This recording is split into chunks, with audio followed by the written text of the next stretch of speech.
అలాంటిది ఏం చెప్పాను నేను, లేవు కూడా. మన ఉన్నదల్లో ఒకటి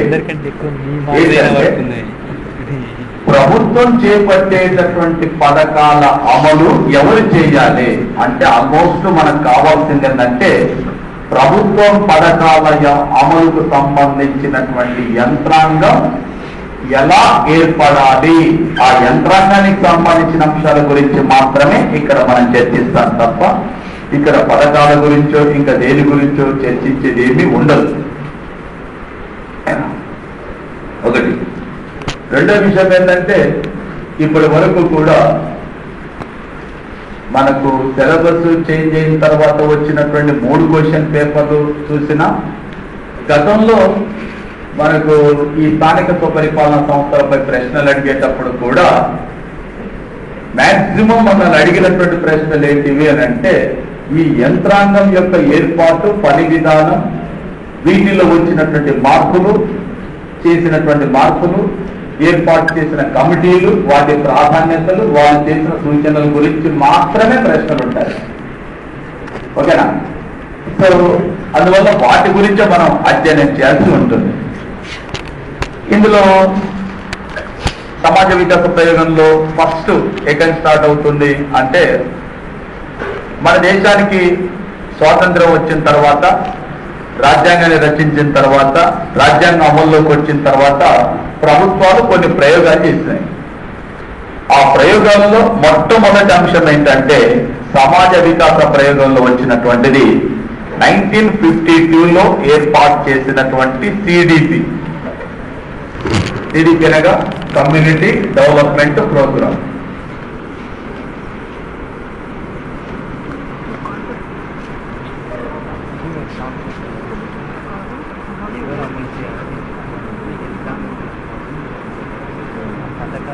ఓకే, ఇది 1952లో ఏర్పాటు చేయడం జరిగింది.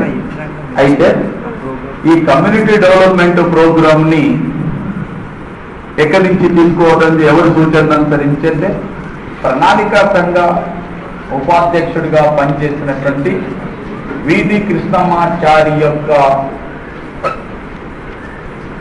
సూచనలు అనుసరించి ఈ పథకాన్ని ఏర్పాటు చేస్తున్నారు. ఈ పథకం యొక్క అమలుకు అమెరికా దేశానికి చెందిన బ్లాక్ వ్యవస్థని నమూనాగా తీసుకోవటం జరిగింది. బ్లాక్ వ్యవస్థ, దీన్ని నమూనాగా తీసుకోవటం జరిగింది. ఈ పథకం యొక్క అమలు కోసం అమెరికా దేశానికి చెందిన ఫోర్డ్ ఫౌండేషన్ వాళ్ళు కూడా దీని అమలు కోసం ప్రత్యేకమైనటువంటి ఆర్థిక సహాయాన్ని అందించడం జరిగింది. ఇప్పుడు మన సమస్య ఏంటంటే, అసలు ఈ కమ్యూనిటీ డెవలప్మెంట్ ప్రోగ్రామ్ దేనికోసం ఉద్దేశించబడింది, ఇందులో పేర్కొన్నటువంటి అంశాలు ఏంటివి అనేది ఒకసారి చూద్దాం. యాక్చువల్గా ఇందులో ఏం రాయబడినవి అంటే, వ్యవసాయానికి సంబంధించినటువంటి అభివృద్ధి, నీటి వినియోగానికి సంబంధించినటువంటి అభివృద్ధి, అదేవిధంగా చిన్న తరహా కుటీర పరిశ్రమలకు సంబంధించినటువంటి అంశము, ప్రాథమికమైనటువంటి ఆరోగ్యం, అదేవిధంగా ప్రాథమిక విద్య,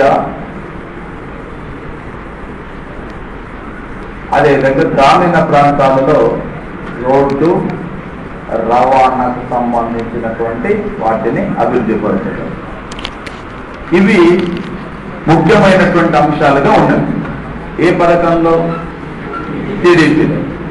ఈ పథకాన్ని దేశం మొత్తం మీద ఉన్నటువంటి ఒక 50 బ్లాకుల్లో దీన్ని పైలటింగ్ ప్రాజెక్టుగా అమలు పరచడం జరిగింది. దేశంలో ఉన్నటువంటి 50 జిల్లాల్లోని 50 బ్లాకుల్లో వీటిని ఒక పైలట్ ప్రాజెక్టుగా దీన్ని అమలు పరచడం జరిగింది. అయితే దీన్ని అమలు పరిచిన తర్వాత 1953లో దీన్ని దేశవ్యాప్తంగా మొత్తం విస్తరించేసినారు. దీన్ని మనం నెక్స్ట్ గా పేర్కొంటాం, నేషనల్ ఎక్స్టెన్సివ్ సర్వీస్ స్కీమ్, జాతీయ విస్తరణ సేవా పథకం.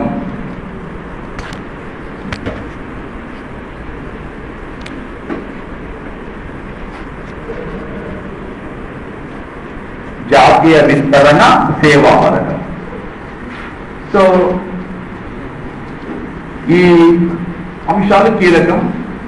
వీటిని అభివృద్ధి పరచడం కోసం ప్రభుత్వాలు పనిచేయాలి. పనిచేసేటప్పుడు మనం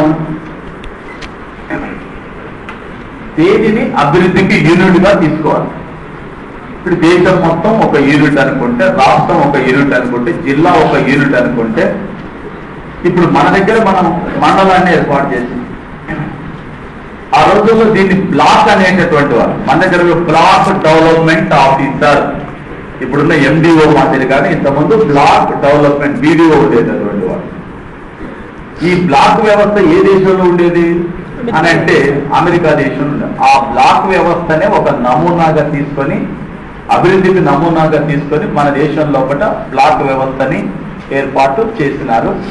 ప్రతి బ్లాక్ కూడా ప్రభుత్వం అనేటటువంటిది ఇక్కడ చెప్పినటువంటి అంశాల అభివృద్ధి కోసం, ఆ పథకం యొక్క అభివృద్ధి కోసం నిధులని మంజూరు చేసి ఒక యంత్రాంగాన్ని ఏర్పాటు చేసినారు. నెట్ ద్వారా ఏమిటా యంత్రాంగం అంటే,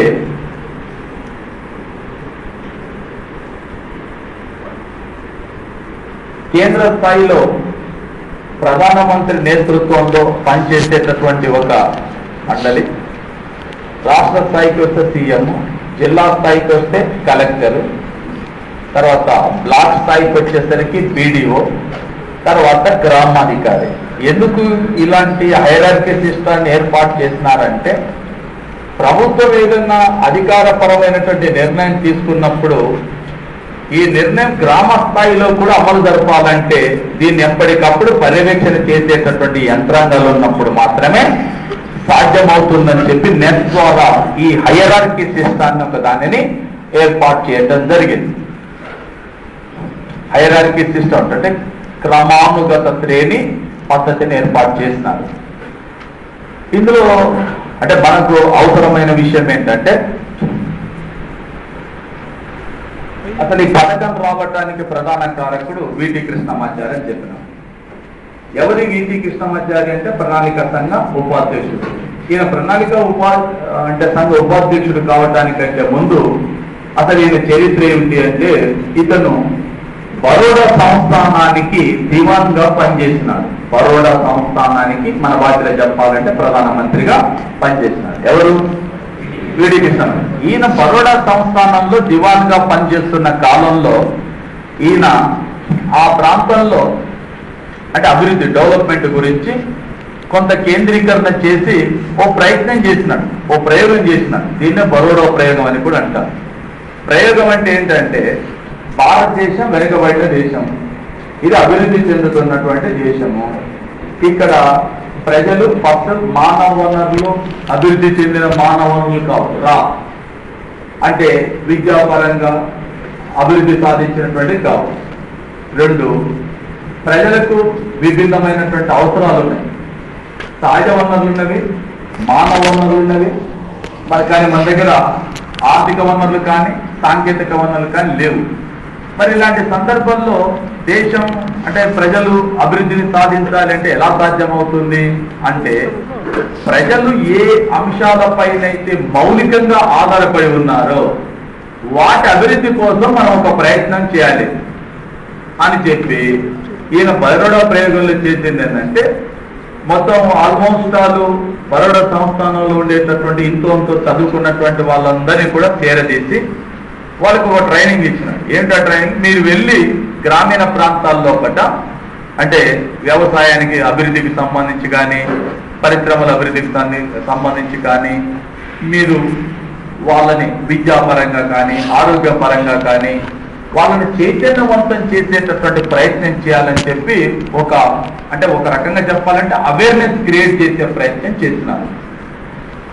దీనికి కారణం, అప్పటికి ప్రభుత్వాల దగ్గర అంటే దేశానికి స్వాతంత్రం వచ్చిన కొత్తలో ప్రభుత్వాల దగ్గర ఆర్థిక నిధులు అనుకున్నట్టుగా లేవు. మీరు పోటీ దేశానికి స్వాతంత్రం వచ్చి రాజ్యాంగం రచించేది కొద్ది రోజులకి ఒక ప్రోగ్రామ్ ఏర్పాటు చేస్తే దానికి ఫోర్త్ ఫౌండేషన్ నుంచి మనం ఆర్థిక నిధులు సేకరించినామంటే వాళ్ళ మన ఆర్థిక పరిస్థితి ఏమిటి? మరి ఇప్పుడు అభివృద్ధిని సాధించాలంటే ఎలా సాధ్యమవుతుంది అంటే, దీనికంటే ముందే మనం స్వాతంత్రం రావడానికంటే ముందే, ఈ పథకం ప్రవేశపెట్టడానికంటే ముందే కొన్ని ప్రయోగాలు జరిగినవి. ముఖ్యంగా మనకు శాంతినికేతన్ స్థాపించినటువంటి రవీంద్రనాథ్ ఠాగూరే శ్రీనికేతన్ ప్రయోగం చేసినాడు. శ్రీనికేతన్ ప్రయోగం అంటే శాంతినికేతన్ విద్యాభివృద్ధి కోసం పాటుపడితే శ్రీనికేతన్ అనేటటువంటిది ఉపాధిని పెంపొందించడం కోసం పాటుపడాలని చెప్పి ఆయన ఒక నినాదం ఇచ్చినారు. ఏమిని? స్వయం సమృద్ధి అంటే ఆత్మగౌరవంతో కూడుకున్నటువంటి స్వయం సమృద్ధిని సాధించటం ఎలా? ఆత్మగౌరవంతో కూడుకున్న స్వయం సమృద్ధి అంటే నువ్వు ప్రభుత్వాలు ఏమి ఇచ్చినాడు, డబ్బులు ఇచ్చినారా, సబ్సిడీ ఇచ్చినారా, పథకాలు ప్రవేశపెట్టినారా, వీటి గురించి మీరు కాసేపు పక్కకు పెట్టండి. మరి పక్కకు పెట్టి ఏం చేయాలి అంటే మనకు ప్రధానంగా ప్రజలు ఏ వృద్ధులపైనైతే ఆధారపడి ఉన్నారో వాటి డెవలప్మెంట్ కోసం మనం ప్రయత్నం చేయాలి అని చెప్పి ఈయన శ్రీనికేతన్ ప్రయోగంలో కొంతమందిని అంటే ఆహుతులు అంటే ఇష్టమైనటువంటి వాళ్ళు, ఇంట్రెస్ట్ ఉన్నటువంటి వాళ్ళందరినీ కూడా ఒక దగ్గరికి చేర్చి దాంట్లో మెలుగులు ఎలా ప్రజల్లో విద్యను వ్యాప్తి చేయాలి. విద్యను వ్యాప్తి చేయాలంటే ఇంతో చదువుకున్నటువంటి వాడు ప్రయత్నించాలి. వ్యవసాయంలో ఒకటి నిమగ్నమైనటువంటి వాడు దాంట్లో మెలుగులు నేర్చుకోవటం ఎలా? చిన్నతర కుటీర పరిశ్రమల్లో పనిచేసేటటువంటి వాడు దాంట్లో మెలుగులు నేర్చుకోవడం ఎలా? ఇలాంటి ట్రైనింగ్ ఇచ్చేటటువంటి ప్రయత్నం చేసినారు. మీకు ఇదంతా కూడా ఒక థియరిటికల్ ఫ్రేమ్వర్క్. వాస్తవంగా ఏంటంటే ఎప్పుడైనా కూడా ఒక దేశం అభివృద్ధి చెందాలంటే 4 వనరులు అవసరం. 4 వనరులు ఏంటివి? సహజ వనరులు, మానవ వనరులు, సాంకేతిక వనరులు, ఆర్థిక వనరులు. ఈ 4 ఉంటేనే దేశం అభివృద్ధి సాధిస్తుంది. ఈ 4 ఏది లేకపోయినా కూడా అభివృద్ధిని సాధించలేదు. మరి 4 వనరుల విషయానికి వచ్చినప్పుడు భారతదేశం స్వాతంత్రం వచ్చిన రోజున మనకున్న వనరులు ఏంటివి? లేనివండి. మన దగ్గర సహజ వనరులు ఉన్నవి, మానవ వనరులు లేనివి, ఆర్థిక వనరులు, సాంకేతిక. ఈ విషయంలో భారతదేశానికి చైనాకున్న తేడా ఏమిటి అంటే భారతదేశం అనేది ఈ దేశం తొందరగా అభివృద్ధిని సాధించాలంటే మనం పెద్ద పెద్ద భారీ పరిశ్రమలను స్థాపించాలి, ఇనుముప్పు కర్మాగారం స్థాపించాలి. ఒక దేశం తొందరగా పారిశ్రామికంగా అభివృద్ధి సాధిస్తేనే దేశం అభివృద్ధి సాధిస్తుంది. పారిశ్రామికంగా అభివృద్ధి సాధించాలంటే భారీ ఇనుముప్పు కర్మాగారాల ఏకైక పరిష్కార మార్గం అని చెప్పి దేశం మొత్తం పెట్టుబడులు అన్ని అంశాలు కూడా దాని మీద కేంద్రీకరించింది. చైనా అలా చేయలేదు. చైనా రివర్స్ లో వచ్చింది. చైనా రివర్స్ లో అవటం ఎలా అంటే మన దగ్గర ఆర్థిక వనరులు లేవు, మన దగ్గర సాంకేతిక వనరులు లేవు. మన దగ్గర ఉన్న ఏంటివి అంటే మానవ వనరులు, సహజ వనరులు. మనకున్న లిమిటెడ్ సాంకేతిక పరిజ్ఞానంతో వీటిని ఎలా సద్వినియోగం చేసుకోవాలి అంటే వాళ్ళు ఫస్ట్ స్టార్టింగ్ లో చిన్న తరహా కుటీర పరిశ్రమలతో స్టార్ట్ చేసి వ్యవసాయం మీద కేంద్రీకరణ చేసి ప్రజలు ప్రధానంగా ఏ వృత్తులపైనైతే ఆధారపడి ఉన్నారో వాటి డెవలప్మెంట్ కోసం కృషి చేయడం జరిగింది. అందుకోసం మీరు ఇవాళ చూడండి చైనాకు ఈ చిన్నపిల్లలు ఆడుకునేటటువంటి ఆట వస్తువులను తయారు చేసేటటువంటి చిన్న తరహా కుటీర పరిశ్రమ మాదిరిగా పనిచేసేటటువంటి వాటిలో చైనాకు ప్రతి సంవత్సరం కూడా $40 మిలియన్ల కేవలం విదేశీ మారక ద్రవ్యం, నేను చెప్పేది $40 మిలియన్ల కేవలం చిన్నపిల్లలు ఆడుకునేటటువంటి ఆట వస్తువుల తయారీ పైన వస్తుందంటే మీరు చైనా.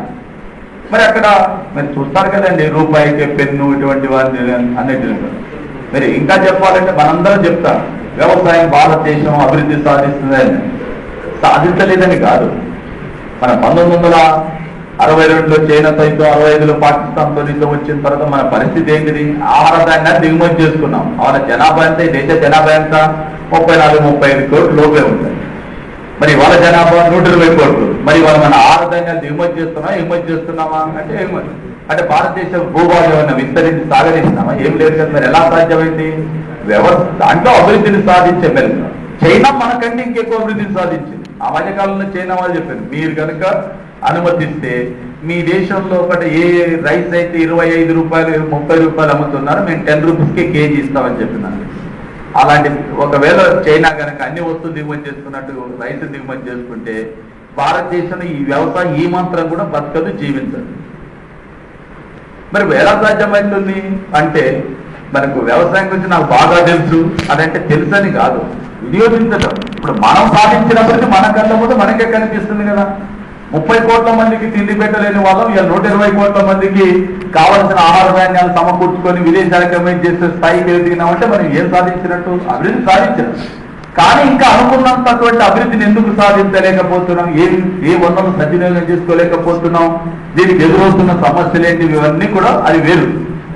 సో చైనా ఏం చేసింది అని అంటే ఇటువైపు నుంచి అంటే ఫస్ట్ ప్రజలకు పని కల్పించాలి.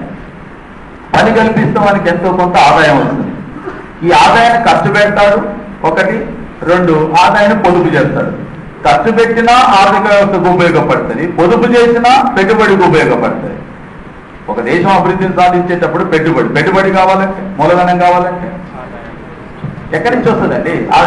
ఆదాయాలు పెరిగితేనే పెట్టుబడులు. సో మరి అది ఎక్కడి నుంచి సాధ్యమవుతుందంటే పని కల్పించాలి. అంటే ఒక ఆర్థిక వ్యవస్థకి ఎక్కడైనా ఒక జర్క్ అంటే ఒక కదలిక రావాలి. మనం రివర్సులు వచ్చినాం. అయితే మనం చెప్పిన దానికి చేసిన దానికి డిఫరెన్స్. నువ్వు టీడీపీని ప్రవేశపెట్టినావు, ఇక్కడ రాసిన అన్ని అంశాలు చూడండి. భారతదేశం గ్రామాల్లో నివసిస్తుంది, భారతదేశానికి పల్లెలే పట్టుగొమ్మలు, భారతదేశం యొక్క అభివృద్ధి గ్రామీణ ప్రాంతాలపై ఆధారపడి ఉంటుంది. ఇవన్నీ చెప్పిన దానికి ఉదాహరణ ఈ పథకం వాస్తవంగా. కానీ దీని సమర్థవంతంగా అమలు జరపలేకపోయినాం, అది సమస్య. ఒకవేళ మనం ఈ పథకం ఒక్కటే ఇంపార్టెంట్, ఇంతకుముందు చేయలేదా అంటే మన వాళ్ళు చాలా ప్రయత్నం చేస్తున్నారంటున్నాం. ఉదాహరణకి దేశ విభజన జరుగుతున్నది, ఆ టైంలో పాకిస్తాన్ నుంచి చాలా మంది గాంధీ శిష్యులు పారిపోయి వస్తారు. ఈ పారిపోయి వచ్చిన వాళ్ళందరికీ కూడా ఈ పునరావాస కేంద్రాన్ని, రీహాబిలిటేషన్ సెంటర్స్ ఏర్పాటు చేస్తుంటారు. చాలా చోట్ల ఏర్పాటు చేస్తున్నారు. ఈ హర్యానాలో ఉన్నటువంటి, ఇప్పుడు హర్యానా అప్పుడు పంజాబ్లో ఉన్నటువంటి కర్నూలు సమీపంలో ఉన్నటువంటి నీలోకేరి అనేటటువంటి ప్రాంతంలో ఒక పెద్ద పునరావాస కేంద్రం ఉంటుంది, రీహాబిలిటేషన్ సెంటర్ ఏర్పాటు చేస్తారు. ప్రజలందరూ ఎక్కడికి వస్తారు, తలదాచుకుంటుంటారు. ఒకసారి గాంధీ ఆ ప్రాంతాన్ని సందర్శిస్తారు. ఈ కేంద్రానికి ప్రధానంగా ఈ పునరావాస కేంద్రం యొక్క బాధ్యతను చూస్తున్నటువంటి ఎస్కే డే అనే ఆయన ఉంటాడు. ఆయన రాగానే, అంటే గాంధీ రాగానే అందరూ తమ బాధలు, తమ గోడు ఇవన్నీ చెప్పుకుంటారు, వింటారు. విన్న తర్వాత ఎస్కే డే అంటే ఏంటి పరిస్థితి అంటే, ఏం లేదు సార్, మరి అందరూ వాళ్ళు ఏమన్నా చందాలు ఇస్తే, డొనేషన్స్ ఇస్తే, ఏమన్నా తినుబండాలు పంపిస్తే వీళ్ళని అంటే గాంధీ ఏమంటారంటే ఇప్పుడు వీళ్ళందరూ ఒడ్డుగానే కూర్చుంటున్నారు, మరి ఏం చేద్దాము అని అంటే అసలు వీళ్ళ కాళ్ళపై వీళ్ళు ఆధారపడి ఏమైనా స్వయం సమృద్ధి ఏదైనా ఒక పని చేసుకునేటటువంటి సంపాదించేటటువంటి ప్రయత్నం చేయాలి తప్ప నువ్వు ఎంతకాలం వీళ్ళని కూర్చోబెట్టి ఇతరులు ఇచ్చేటటువంటి డొనేషన్స్ పైన ఆధారపడి పోషిస్తావు అంటే మరి ఎస్కే డే ఏం చేద్దాం సార్, ఏం చేసేది ఏం లేదు, వీళ్ళకి ఎవరెవరికి ఏమేమి పనులు వస్తే చూడు, ఏ పనులు తెలుసు చూడు, వాళ్ళ పనుల్లో నిమగ్నం చేయి. అంటే మరి పెట్టుబడి కావాలి, ఏమని కావాలంటే ఇప్పుడు వచ్చే డబ్బులు మీరు తీసుకొచ్చి మామూలుగా కొనుక్కొచ్చి వాళ్ళకి తిను, అది కాదు. ఫస్ట్ వాళ్ళు చేసే పనులు ఏవైతుంటే వాటి గురించి వాళ్ళ వాళ్ళ వాళ్ళ పనులకు వాళ్ళు అప్పచెప్పేసి అంటే ఏం చేయాలి అంటే ఫస్ట్ చేసిన పని ఏంటంటే వ్యవసాయ పనిముట్లు ఏవైతుంటే వాటిని తయారు చేయడం కోసం ఆ పని వచ్చిన వాళ్ళందరికీ ఒక బాధ్యత. కోళ్ళ పెంపకము, తర్వాత పాడి పరిశ్రమ, వీటికి సంబంధించిన బాధ్యతలు కొందరికి అప్పచెప్పినారు. కుట్లు, అల్లికలు ఇలాంటివన్నీ ఎవరి బాధ్యతను వాళ్ళకి అప్పచెప్పేసినారు. చెప్పేయటం మూలంగా అందరికి తెలిసి వాళ్ళ కర్ణాలు దేనికి ప్రసిద్ధి అనేది ఫస్ట్ అసలు పాడి పరిశ్రమకు సంబంధించినటువంటి అంశం నీలగిరి ప్రాంతంలో ఎస్కే డే నేతృత్వంలో ఏర్పాటైన పునరావాస కేంద్రం ప్రాంతం అక్కడ కేంద్రీకరించడం మూలంగానే సాధ్యం. ఇలాంటి ప్రయోగాలు దేశంలో అనేకం జరిగినాయి. వాటన్నిటి దృష్టిలో పెట్టుకుని టీడీపీకి మన వాళ్ళు అంటే బేస్ వేయటం జరిగింది. సరే, టీడీపీని అమలుపరిచినారు, తర్వాత నెస్ట్ని అమలుపరిచినారు. 1957లో ఎన్డీసీలో ఒక చర్చ జరిగింది. 1957 ఇయర్ గుర్తుంచుకోండి. 1957లో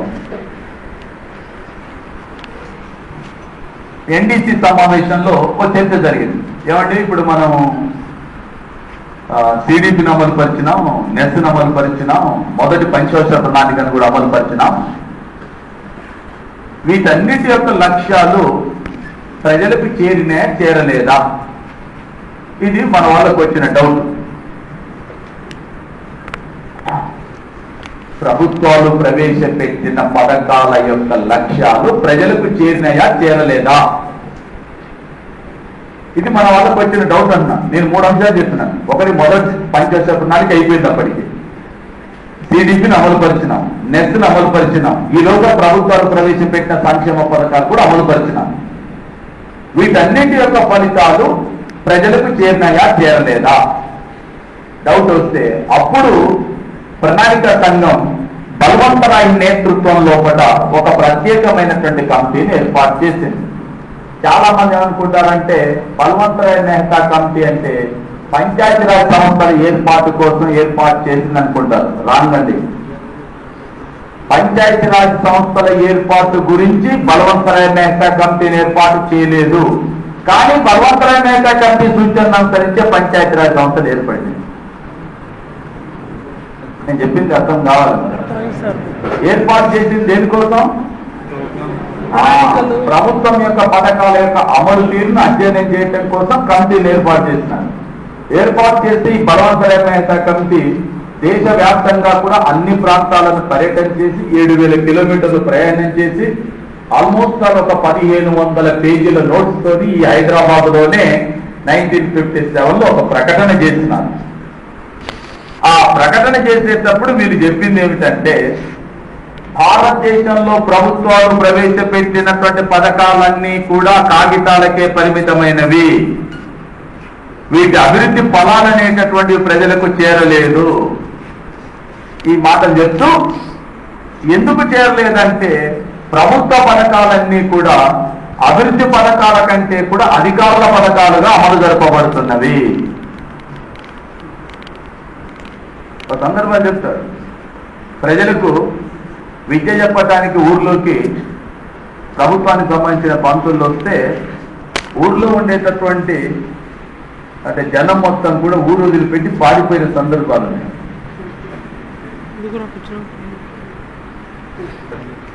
మీకు బ్రిటిష్ వాళ్ళు బ్రిటిష్ ప్రభుత్వానికి సంబంధించిన అధికారులు వస్తే వీళ్ళని తీసుకుపోయి నానా ఇబ్బందులు పెట్టి వేరు పనులు చేపించేటటువంటి పరిస్థితి ఉంది. కాబట్టి వీళ్ళు కూడా అందుకోసం వచ్చినారని పారిపోయిన సందర్భాలు ఉన్నాయి.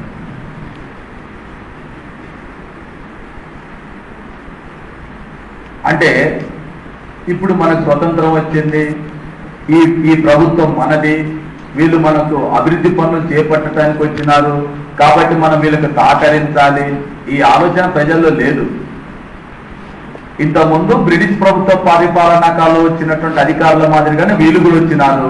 వీళ్ళు ఏదో ఒకటి మన నుంచి ఏదో దోచుకొని పోవటానికి ఏదో ఉద్దేశపూర్వకంగా వచ్చినారు. కాబట్టి వీళ్ళున్నంత వరకు వీళ్లకు దూరంగా ఉండటం ఎలా, ఇది మన వాళ్ళ యొక్క ఆలోచన.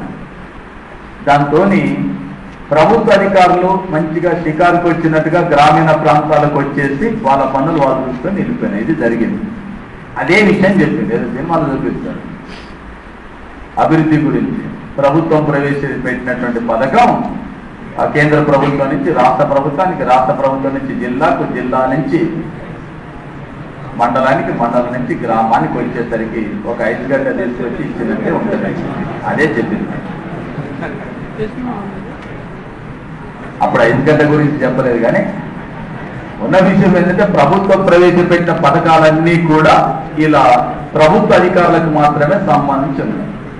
అప్పుడు బలవంతరాయ్ మెహతా కమిటీ చెప్పింది ఏంటంటే, ప్రభుత్వాలు ప్రవేశపెట్టినటువంటి పథకాలన్నీ కాగితాలకే పరిమితమైనవి, ఈ పథకాల యొక్క లక్ష్యాలు ఫలాలు ప్రజలకు అందటం లేదు.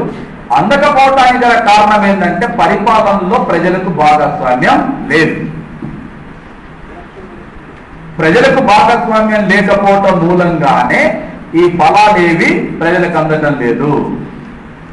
మరి ప్రజలకు భాగస్వామ్యం కల్పించాలి అంటే అప్పుడు చెప్పారు, ప్రజలకు భాగస్వామ్యం కల్పించాలంటే కేంద్ర రాష్ట్ర ప్రభుత్వాలతో సాధ్యం కాదు, ఖచ్చితంగా పంచాయతీరాజ్ సంస్థను ఏర్పాటు చేయాలని చెబుతూ సూచన చేసిన అసలు సంగతి అదనమాట.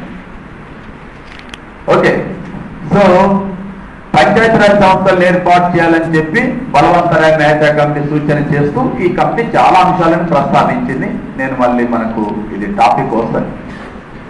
అప్పుడు పంచాయతీరాజ్ సంస్థలను ఏర్పాటు చేయాలని చెప్పి బలవంతరాయ్ మెహతా కమిటీ సూచించిన తర్వాత ఈ రిపోర్టుని 1958లో NDC ఆమోదించిన తర్వాత 1959 అక్టోబర్ 2వ తేదీన మొట్టమొదటిసారిగా రాజస్థాన్ లో ఉన్నటువంటి నాగౌర్లో పండిట్ జవహర్లాల్ నెహ్రూ ఈ స్థానిక స్వపరిపాలన సంస్థలకు పునాదులు వేయడం జరిగింది.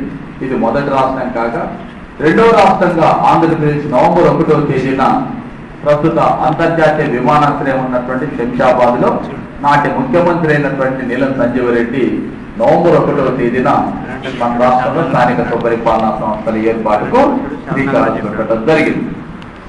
అయితే మన దేశంలో ఉండేటటువంటి స్థానిక స్వపరిపాలనా సంస్థలు ఏవైతే ఉన్నాయో వీటి యొక్క ప్రస్థానం గురించి మనకు ఒక అవగాహన ఉండాలి.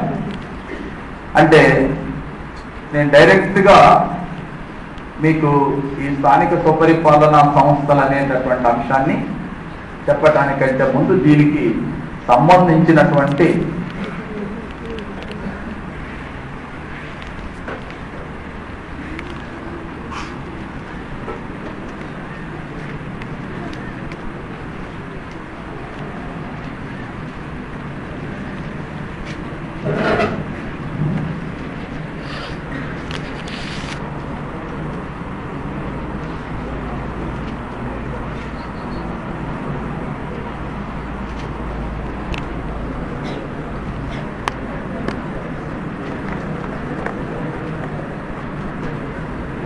పంచాయత్ అనేటటువంటి 5 సభ్యులతో కూడుకున్నటువంటి ఒక కౌన్సిల్, ఒక మండలి ఆ రోజుల్లో గ్రామీణ ప్రాంతాలలో ప్రజల యొక్క ఆలనా పాలన చూడటంలో కీలక పాత్ర పోషించింది. సరే, అది ఎప్పుడో జరిగింది మనకు తెలియదు అనుకుంటే 1984లో ఎన్టీ రామారావు ప్రభుత్వం మన రాష్ట్రంలో గ్రామాధికారుల వ్యవస్థను రద్దు చేయటానికంటే ముందు కూడా మన దగ్గర కూడా ఈ పటేలు, పట్వారి, మునసబు, కర్ణం వ్యవస్థలు మన దగ్గర కూడా ఉన్నవి. వీళ్ళు ఆ రోజున గ్రామీణ ప్రాంతాల యొక్క పరిపాలనలో కీలక పాత్ర పోషించినటువంటి వాళ్ళే. అయితే ఈ 5 సభ్యులకు ఆయత్ అంటే ఒక అధికారయుతమైనటువంటి సంస్థగా పనిచేయడంతోనే ఇది పంచాయత్ గా మారింది అంటున్నాం. ఈ పంచాయతీలు అంటే గ్రామీణ ప్రాంతాల్లో పంచాయతీలు పరిపాలన చేయడంలో కీలక పాత్ర పోషించినవి అంటున్నాం. వాస్తవానికి మన దేశానికి ఒక ప్రత్యేకత ఉంది. భారతదేశం స్వయం సమృద్ధి చెందిన ఆర్థిక వ్యవస్థగా వర్ణిస్తుంటారు. అంటే ప్రాచీన కాలం ఈ ల్యాండ్ ల్యాక్డ్ అంటే ఇది ఒక ఏమంటాం క్లోజ్డ్ ఎకానమీగా ఉందని. కారణం ఏంటంటే ప్రజలకు 2 అవసరాల కోసం ఇతరులతోని, ఇతర ప్రాంతాలతోని సంబంధాలు ఉండేవి. 1 ఉప్పు, 2 లోహం. ఈ రెండింటి కోసం మాత్రమే ప్రజలు ఇతరులతో సంబంధాలు కలిగి ఉండేవారు. దాదాపుగా వాళ్ళకి సంబంధించిన అవసరాలన్నీ కూడా ఆ గ్రామంలోనే సమకూర్చుకునేటటువంటి పరిస్థితి ఉండేది. అలాంటి సందర్భంలో ఆ గ్రామంలో ఉత్పన్నమయ్యేటటువంటి సమస్యలు కానీ ఆలనా పాలన మొత్తం కూడా వీళ్ళే చూసేవారు. ఇలాంటి దానిని మనం నాటి గ్రీకు నగర రాజ్యాల్లో ఉన్నటువంటి జెరంటోక్రసీతో పోల్చవచ్చును. జెరంటోక్రసీ అంటే వృద్ధుల స్వామ్యం. వృద్ధుల స్వామ్యం అంటే గ్రామం ప్రాంతంలో ఉండేటటువంటి ఎవరైతే ఎల్డర్స్ ఎవరైతే ఉన్నారో, పెద్దలు ఎవరైతే ఉన్నారో వాళ్ళే అన్ని అంశాలపైన వాళ్ళే నిర్ణయాలు చేసేటటువంటి వాళ్ళు. కోర్టుకు వెళ్ళాల్సిన అవసరం లేదు, వాళ్ళే సమస్యలు పరిష్కరించేవారు. వ్యవసాయానికి సంబంధించి కానీ, శాంతి భద్రతలకు సంబంధించి కానీ అన్ని విషయాల్లో వీళ్ళే కీలక పాత్ర పోషించేటటువంటి వాళ్ళు గ్రీకు నగర రాజ్యాల్లో. సో గ్రీకు నగర రాజ్యాల్లో ఉన్న జెరంటోక్రసీ, భారతదేశంలో ఉండేటటువంటి ఈ పంచాయత్ 5 సభ్యులతో కూడుకున్నటువంటి మండలి ఆలనా పాలన చూడటం రెండింటిని కూడా ఒకే కోణంతో పోల్చడం జరిగింది. అదేవిధంగా మన దేశంలో అంటే ప్రాచీన కాలం నుంచి ఈ అంటే స్థానిక స్వపరిపాలన సంస్థలు క్రమబద్ధంగా అమలు జరుగుతూ వచ్చినవి. కానీ ఒక దశకు వచ్చిన తర్వాత ఆ క్రమబద్ధత లోపించింది. మీకు మామూలుగా జాతక కథల్లో కానీ అంటే ప్రాచీన కాలానికి సంబంధించిన దాంట్లో కానీ శుక్రాచార్యుని యొక్క నీతి సారంలో దీని గురించి చెప్తారు. చెప్పేటప్పుడు అందులో ఒక విషయం ప్రస్తావించబడింది. ఏంటంటే ఒక తండ్రి అంటే తన కుమార్తె యొక్క వివాహం చేయడానికంటే ముందు చేసేటప్పుడు తన కుమార్తెని ఎవరికిచ్చి వివాహం చేయాలని చెప్పి ఆలోచించేటప్పుడు అవతల అంటే పురుషుడు యొక్క ఆస్తి పాస్తి అందం వీటన్నిటికంటే కూడానట అసలు ఇతడిని పరిపాలించడానికి ఎవడైనా పాలకుడు ఉన్నాడా లేడా అది చూసేవారట ఫస్ట్. నీకు శుక్రాచార్య నీతిసారంలో డైరెక్ట్ ఉంటుంది. ఎవరైనా తల్లిదండ్రులు తమ కుమార్తె నుంచి వివాహం చేయాలనుకున్నప్పుడట కాబోయేటటువంటి అల్లుడు ఏ విధంగా అసలు వీడిని ఎవరైనా పరిపాలిస్తున్నాడా, పరిపాలించడానికి ఎవరైనా ఉన్నారా లేదా, ఎందుకు అక్కడ పరిపాలకుడు ఉన్నా లేదని చూడటం అంటే వీడిని పరిపాలించేటందుకు రక్షణ ఇచ్చేటందుకు ఎవరైనా పాలకుడు ఉంటే వాడికి రక్షణ ఉంటే వాడికే రక్షణ లేనప్పుడు నా కూతురికి ఏం రక్షణ కల్పిస్తాడు? ఇది సమస్య. అంటే పాలకులకు అంటే ఆనాడు ఉన్నటువంటి జనపదాలు ఏవైతే ఉన్నాయో అంటే పరిపాలనా ప్రాంతాలు ఏవైతే ఉన్నాయో ఆ పరిపాలన చేసేటటువంటి చోట ఒక నియమబద్ధమైనటువంటి పాలకుడు సంస్థ వ్యవహారం ఇవన్నీ ఉన్నాయా లేవని చూసే పరిస్థితి ఉండేది. అలా అంటే కాలగతిలో మనం కౌటిల్యం యొక్క అర్థశాస్త్రం చూస్తాం. కౌటిల్యం యొక్క అర్థశాస్త్రంలో చాలా స్పష్టంగా చెప్పబడి ఏంటి, ఆనాడు సభ మరియు సమితి అనేటటువంటి సంస్థలు వెలిసి పనిచేసినట్టుగా ఆర్యుల కాలంలో ఇది స్పష్టంగా కనిపిస్తుంది. అట్ ది సేమ్ టైం గ్రామీణ పరిపాలన కోసం పనిచేసినటువంటి అధికారిని గ్రామని అది అధికారంతో ఒక అధికారి పనిచేసినట్టుగా 10 గ్రామాలను పరిపాలించేటటువంటి వ్యక్తిని దశగ్రామని అనేటటువంటి పేరుతో పిలిచినట్టుగా కూడా చివరికి న్యాయస్థానాల గురించి కూడా చెప్పినాడు. క్రిమినల్ న్యాయస్థానాలు అదేవిధంగా సివిల్ న్యాయస్థానాలు ధర్మస్థీయ అనేటటువంటి సివిల్ న్యాయస్థానం పనిచేసినట్టుగా అదేవిధంగా కంటక శోధన అనేటటువంటి క్రిమినల్ న్యాయస్థానాలు పనిచేసినట్లుగా కూడా కౌటిల్యం యొక్క అర్థశాస్త్రంలో చూడవచ్చు. ఆర్యుల కాలంలో సభ మరియు సమితి అనే సంస్థలు పనిచేసినట్టుగా. పోనీ మన వాళ్ళు ఏమైనా రాస్తున్నారు అని అనుకుంటే మీకు విదేశాలకు సంబంధించినటువంటి అంశాలు మెగస్తనీస్ రచించినటువంటి ఇండికా గ్రంథంలో పాటలీపుత్ర నగరాన్ని పరిపాలించడం కోసం నాగరిక్ అనేటటువంటి అధికారి పనిచేసినట్లుగా అతనికి సలహాలు సూచనలు చేయడం కోసం 30 మంది సభ్యులతో కూడుకున్నటువంటి ఒక కౌన్సిల్ ఒక మండలి పనిచేసినట్లుగా కూడా ఇక్కడ ప్రస్తావించబడింది Megasthenes. At the same time Britain దేశానికి చెందినటువంటి చార్లెస్ మెట్కాఫ్ అనేటటువంటి వాడు ఈ స్థానిక స్వపరిపాలనా సంస్థల గురించి వర్ణించేటప్పుడు భారతదేశంలో స్థానిక స్వపరిపాలనా సంస్థలు లిటిల్ రిపబ్లిక్స్ గా పనిచేసినవి అన్నాడు. అంటే ఒక చిన్న చిన్న గణతంత్ర రాజ్యాలుగా పనిచేసినవి కూడా చెప్తున్నాను.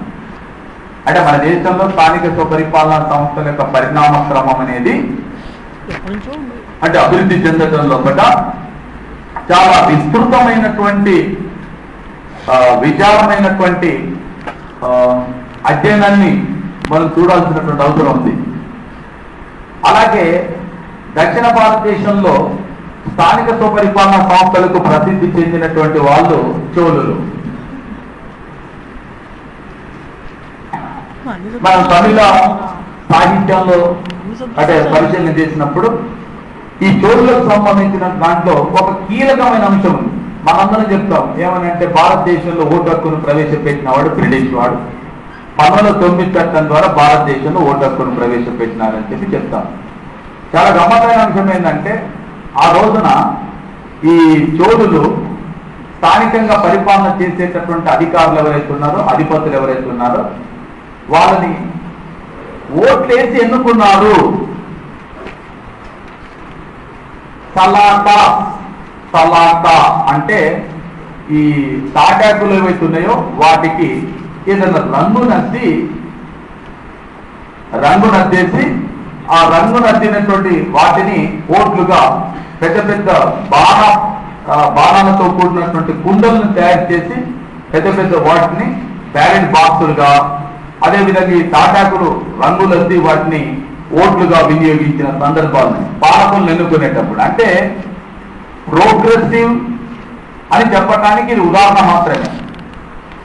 సో ఇలా అంటే ప్రాచీన కాలం నుంచి కూడా భారతదేశంలో స్థానిక స్వపరిపాలనా సంస్థల ఏర్పాటుకు సంబంధించి మనకు చారిత్రక ఆధారాలు చెప్పేది ఏంటంటే, మన దేశంలో ఈ స్వయం సమృద్ధి చెందిన ఆర్థిక వ్యవస్థ ఉండటం మూలంగా గ్రామీణ ప్రాంతాల్లో ఉండేటటువంటి పాలక సంస్థలు అనేవి ఏర్పడినవి, అవి పనిచేసినవి, దానికి చారిత్రక ఆధారాలు ఉన్నవి.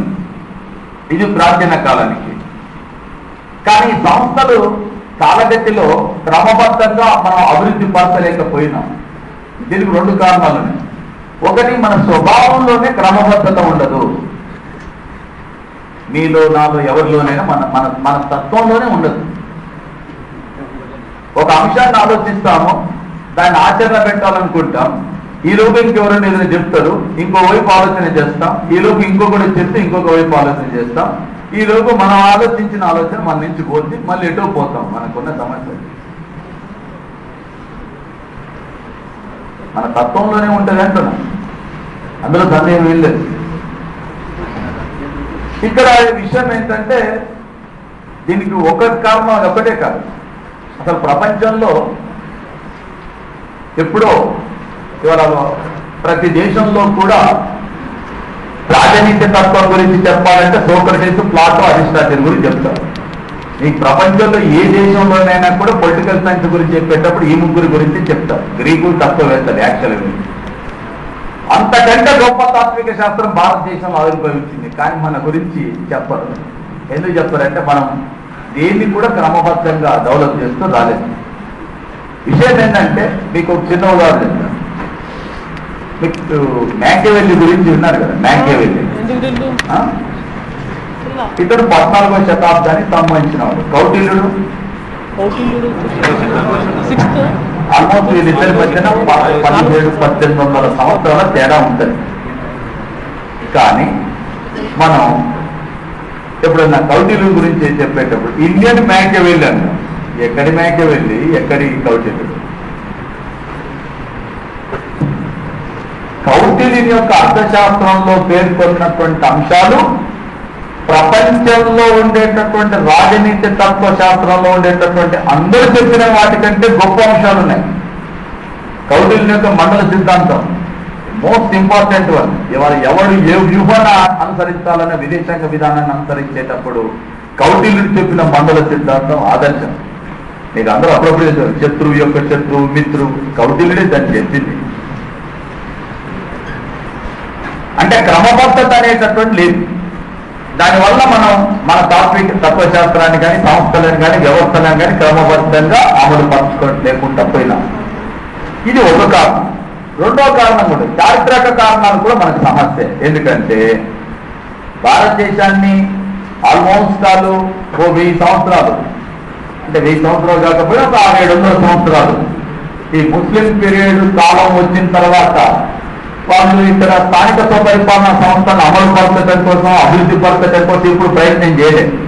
ఈ కొత్త అనేటటువంటి అధికారులు నియమించడం, వాళ్ళు పన్నులు వసూలు చేయడానికి శాంతిబద్ధతకు ఇచ్చిన ప్రాధాన్యత స్థానిక స్వపరిపాలనా సంస్థల అభివృద్ధి గురించి వాళ్ళు ప్రయత్నం చేయలేదు.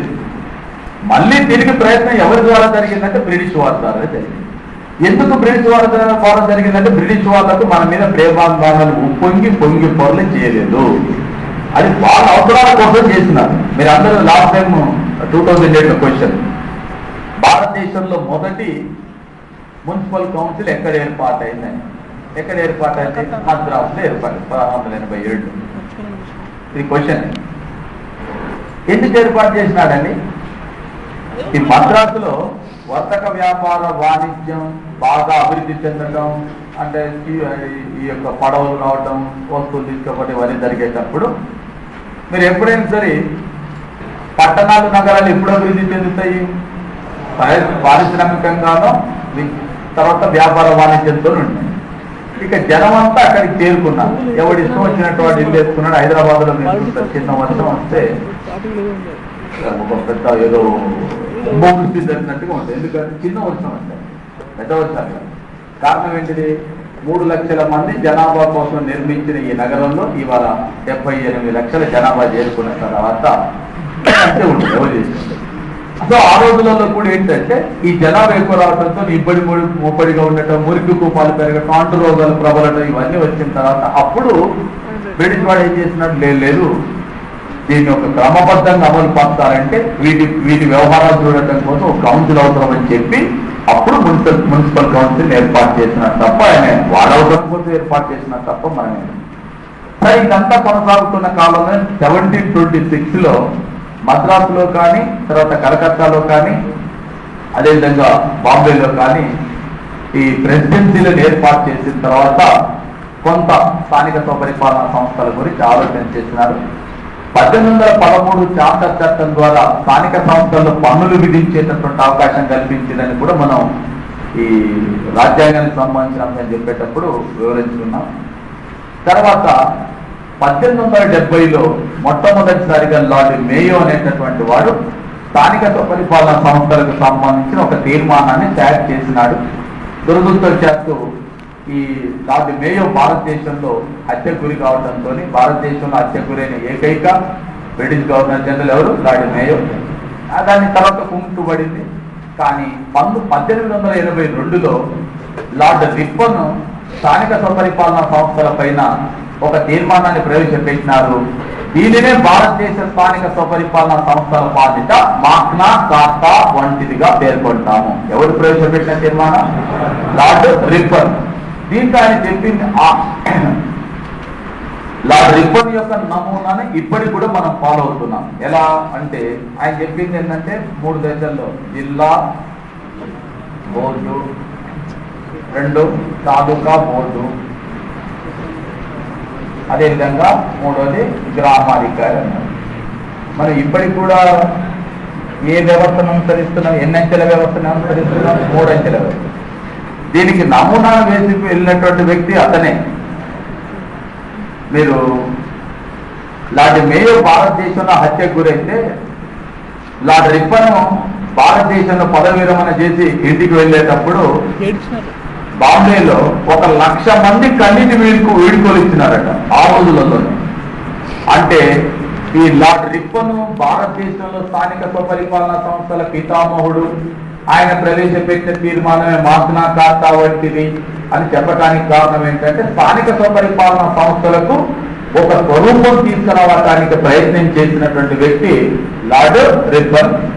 తర్వాత 1907లో ఏర్పాటు చేసిన రాయల్ కమిషన్ ఒక సూచన చేసింది ఏంటంటే స్థానిక స్వపరిపాలనా సంస్థల యొక్క ప్రతినిధులని ఎట్టి పరిస్థితులలో కూడా నియమించొద్దు, వాళ్ళని ఎన్నుకోవాలంటే ప్రజలకు ఓటు హక్కు కల్పించాలని చెప్పినారు. దాన్ని అనుసరించి 1909 మింటో మార్లే సంస్కరణ ద్వారా ప్రజలకు ఓటు హక్కుని కల్పించడం జరిగింది.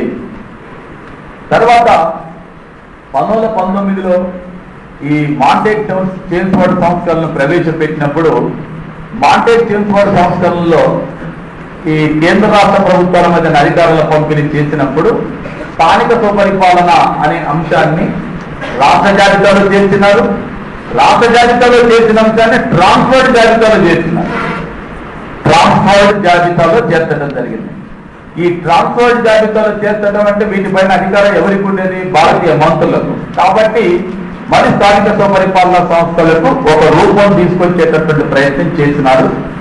1935 భారత ప్రభుత్వ చట్టంలో రాష్ట్ర ప్రభుత్వాలకు స్వయం ప్రతిపత్తి కల్పించడం, స్థానిక స్వపరిపాలన అనే అంశం రాష్ట్ర జాబితాలో ఉండటంతో మళ్ళీ అంటే వాటి యొక్క అభివృద్ధి కోసం పాటుపడే అవకాశం మనకు వచ్చింది. కానీ భారతదేశానికి స్వాతంత్రం వచ్చిన తర్వాత మనం ఎక్కడ కూడా వీటి యొక్క అభివృద్ధి పైన కేంద్రీకరణ చెయ్యలేదు.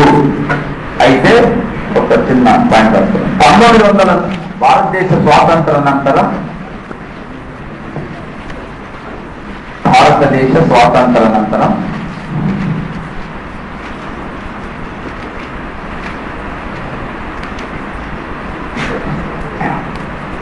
1948లో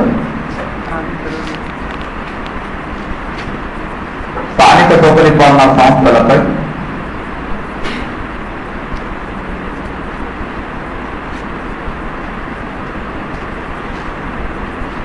ఒక ప్రత్యేక తీర్మానాన్ని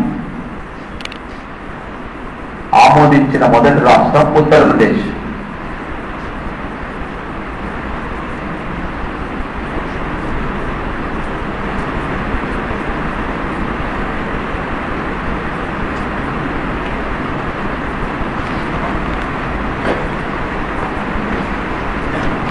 ఓకే, అయితే ఈ స్థానిక స్వపరిపాలన సంస్థలకు సంబంధించి రాజ్యాంగంలో ఎన్నో అధికారులను పొందుపరిచినాం? 40 అధికారులను పొందుపరిచినారు. కానీ ఎక్కడుంది? ఆదేశ సూత్రాల్లో ఉంది. 40 అధికారులను పొందుపరిచినాం, ఆదేశ సూత్రాల్లో ఉంది. ఆదేశ సూత్రాలు అమలు పరచాలంటే ప్రభుత్వాలు ఏం చేయాలి? చట్టాలు. అంటే చట్టాలు చేయకపోతే కోర్టుకు వెళ్ళి చేపించే అవకాశం లేదు.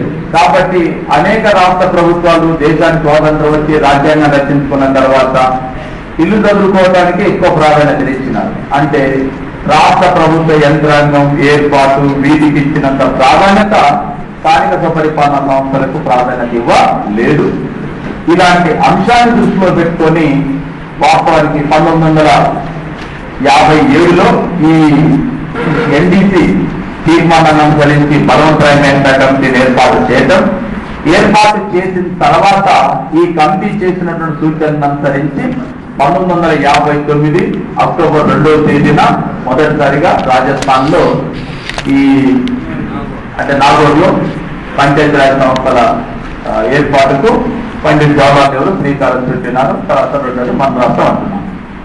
అయితే ఇప్పుడు మనకు అంటే ఇప్పటి వరకు చెప్పినటువంటి అంశాలపైన అడిగితే ప్రశ్న అడగవచ్చు. ఎందుకంటే ఒకసారి మనం డైరెక్ట్ అడిగినాం కాబట్టి మనం దేన్ని కూడా నెగ్లెక్ట్ చేయలేము. సభా సమితి గురించి అడుగుతారా, గ్రామాన్ని గురించి అడుగుతారా, లేక టాలెంట్ మెట్కాప్ గురించి అడుగుతారా అనేది తర్వాత లేక చట్టాల్లో స్థానిక స్వపరిపాలన సంస్థల పితామహుడు ఎవరని చెప్పి లార్డ్ రిప్పన్ గురించి కూడా ప్రశ్న వచ్చింది. కాబట్టి అవి ప్రాచీన కాలాన్ని అంటే ఇంతకుముందు సంబంధించినటువంటి ఇప్పటి నుంచి చెప్పబోయేటటువంటి అంశాలన్నీ కూడా అంటే స్థానిక స్వపరిపాలన సంస్థల్లో ఒక గ్రాడ్యువల్ గా నిర్మాణాత్మకంగా వచ్చినటువంటి మార్పులు అభివృద్ధి గురించి కూడా చర్చించాలి.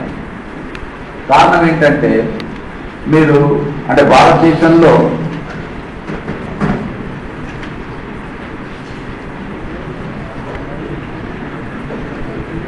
మనం 1959లో ఏర్పాటు చేసినాం. ఇది మొదటి దశ. ఈ మొదటి దశలో 1959 నుంచి 1964 వరకు దీన్ని మొదటి దశగా చెప్తున్నాము.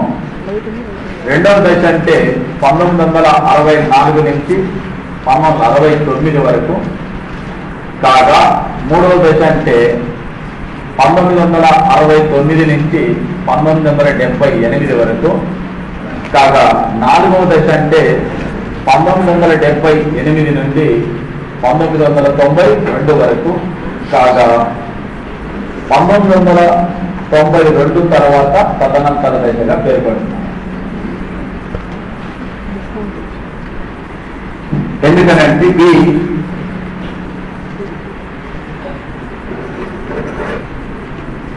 దీన్ని ప్రారంభ దశగా చెప్తున్నాం. ఓకే, దీన్ని శబ్ద దశగా చెప్తున్నారు. కాగా దీనిని పతన దశగా చెప్తున్నారు. దీన్ని పునరుజ్జీవన దశగా పేర్కొంటున్నాము. కాగా దీన్ని రాజ్యాంగ దశగా పేర్కొంటున్నాము.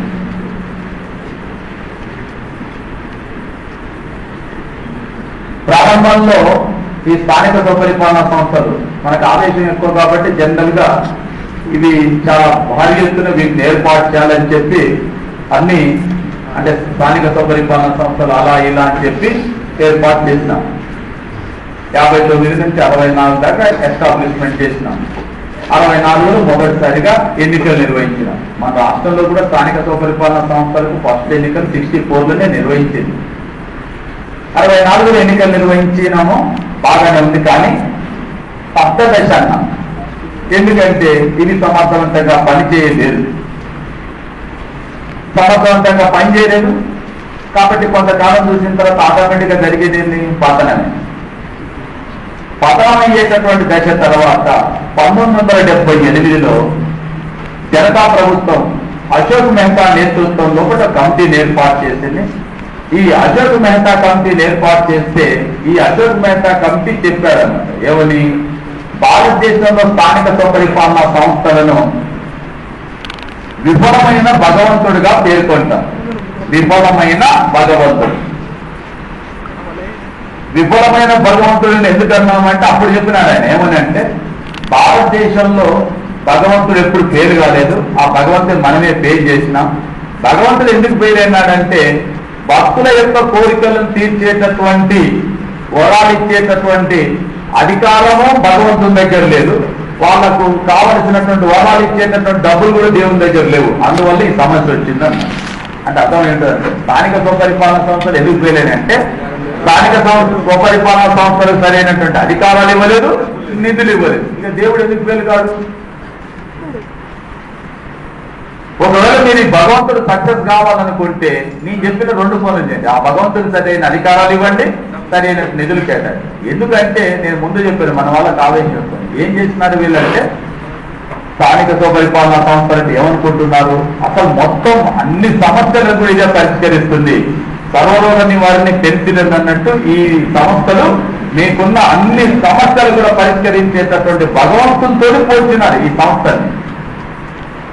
నువ్వు భగవంతునితో పోల్చినావు, భగవంతునికి డబ్బులు ఇవ్వలేదు, అధికారం లేదు. భగవంతుడు ఎట్లా సక్సెస్ అవుతాడు? ఫెయిల్ అయినాడు. కాబట్టి మళ్ళీ విఫలమైన భగవంతుడు అని పేర్కొనటానికి కారణం ఏంటంటే అదే. అప్పుడు ఏర్పాటు చేసినటువంటి అశోక్ మెహతా కమిటీ వీటన్నింటినీ కూడా అధ్యయనం చేసిన తర్వాత ఇచ్చిన రిపోర్ట్లో చెప్పింది ఏంటంటే అలా కాదు, వాస్తవంగా ఈ సంస్థలు ఫెయిల్ అయినవి కూడా మనం చెప్పలేము, సక్సెస్ అయినవి ఒక మేరకు. ఎందుకంటే ఇప్పటి వరకు ప్రజలకు అసలు అభివృద్ధి పట్ల ఎలాంటి దృక్పథం ఉండేది కాదు. ప్రజలందరి దృష్టిని కూడా అభివృద్ధి పదం వైపు మళ్లించడంలో ఒకటి సక్సెస్ అయినవి. సామాజికంగా పరిశీలిస్తే ఒక నూతన నాయకత్వాన్ని ఇవి ఏర్పాటు చేసినవి. అదేవిధంగా ప్రజలకు ప్రభుత్వానికి మధ్యన వారధిగా పనిచేస్తున్నవి. వీటిని మీరు తక్కువంచనా వేయాల్సిన అవసరం లేదు. కాకుంటే ఇవి సమర్థవంతంగా పనిచేయాలంటే కొన్ని మార్పులు రావాలని చెప్పి అశోక్ మెహతా కమిటీ సూచన చేసిన జరిగింది. ఇక మన చివరి దశ ఏంటంటే ఇది రాజ్యాంగ దశ అంటున్నాం. రాజ్యాంగ దశ ఎందుకు అంటున్నామంటే 1992లో పివి నరసింహారావు ప్రభుత్వ కాలం ఎన్నో కాలం 73, 74 రాజ్యాంగ సవరణలు చేసి వీటికి రాజ్యాంగ ప్రతిపత్తిని కల్పించినారు. కాబట్టి వీటిని రాజ్యాంగ దశగా పేర్కొంటున్నారు. అయితే ఈ క్రమంలో మనకు ఇంపార్టెంట్ అయినటువంటి అంశాలు ఏంటంటే ఈ రాజ్యాంగ సవరణ దశకు చేరుకోవటానికి వరకు కూడా Balwantrai Mehta committee, Ashok Mehta committee, Dantwala committee, C H Hanumantharao committee, G V K Rao committee, L M Singhvi committee, ఈ 6 కమిటీలు చాలా చాలా కీలకమైన పాత్ర పోషించడం. ఏదైనా ఒక కమిటీ మీద కంపల్సరీగా ప్రశ్న ఉంటుంది. ఓ కమిటీ మీదనే ప్రశ్న ఉంటుంది, లేక ఆ కమిటీ చేసిన సూచన గురించి ప్రశ్న ఉంటుంది. సో వాటిని నేను మీకు అంటే కూలంకషంగా అసలు బలవంతరాయ్ మెహతా కమిటీ ఏం చెప్పింది, అశోక్ మెహతా కమిటీ ఏం చెప్పింది, మిగతా కమిటీ ఈ రెండింటి మధ్య ఈ 2 చాలా చాలా ఇంపార్టెంట్. వాళ్ళ ప్రశ్న అడిగేటప్పుడు ప్రధానంగా ఈ 2 కమిటీలలో కొంచెం కన్ఫ్యూజ్ చేసేటటువంటి అంశాలు ఉంటాయి కాబట్టి వాటిని ప్రశ్నిస్తుంటారు. తర్వాత ఎల్ఎన్ సింఘ్వి కమిటీ కానీ లేక మనకు సిహెచ్ హనుమంతరావు కమిటీ కానీ ఎలా ఈ 73, 74 రాజ్యాంగ సవరణ రూపొందించబడినది అనే అంశాలను కూడా మనం కూలంకషంగా చర్చిస్తాం. ఓకే.